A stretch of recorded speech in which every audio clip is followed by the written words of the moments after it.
నిన్నటి రోజున వినుకొండలో అత్యంత పాశవికంగా రోడ్డుపైకి వచ్చి నరుక్కోవడం చూసాము. సో ప్రాథమిక విచారణలో అది వ్యక్తిగత కారణాల దృష్ట్యా జరిగిందని చెప్పడం జరిగింది. నేరం ఎవరు చేసినా కూటమి ప్రభుత్వం నేరస్తులని ఖచ్చితంగా శిక్షించే తీరుతుంది. కానీ దీనికి రాజకీయ రంగు పులుముతూ రాష్ట్రంలో ఏదో జరిగిపోతుంది అంటూ జగన్ రెడ్డి కేవలం హత్యా రాజకీయాలని ఈరోజు మళ్ళీ ప్రారంభించాడు.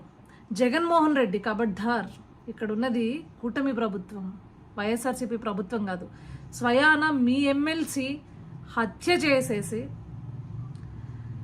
ఆ శవాన్ని, దళిత బిడ్డని డోర్ డెలివరీ చేసేస్తే మాట్లాడకుండా ఉండడానికి. ఇది ఏ పార్టీ వాళ్ళు చేసినా, ఈరోజు మీరు పార్టీల రంగులు, రాజకీయ రంగులు పులుముతున్నారు కాబట్టి మీరు అంటున్న వ్యక్తి ఏ పార్టీకి సంబంధించిన, ఎందుకంటే మనం చూసాం ఆ వ్యక్తి మీ పార్టీకి సంబంధించిన, వినుకొండకు సంబంధించిన నాయకుడితోటి అత్యంత సన్నిహితంగా ఫోటోలు దిగడం మనం చూసాము.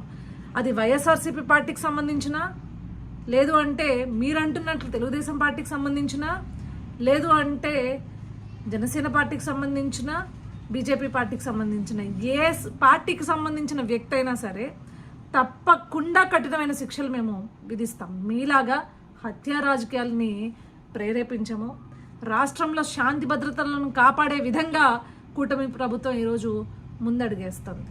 కానీ శవాల్ని చూసి చిల్లరేరుకునేలాగా ఈరోజు రాజకీయం చేయదు జగన్ రెడ్డి. మళ్ళీ చెప్తున్నాము, హత్యా రాజకీయాలని ప్రేరేపించిందే నువ్వు.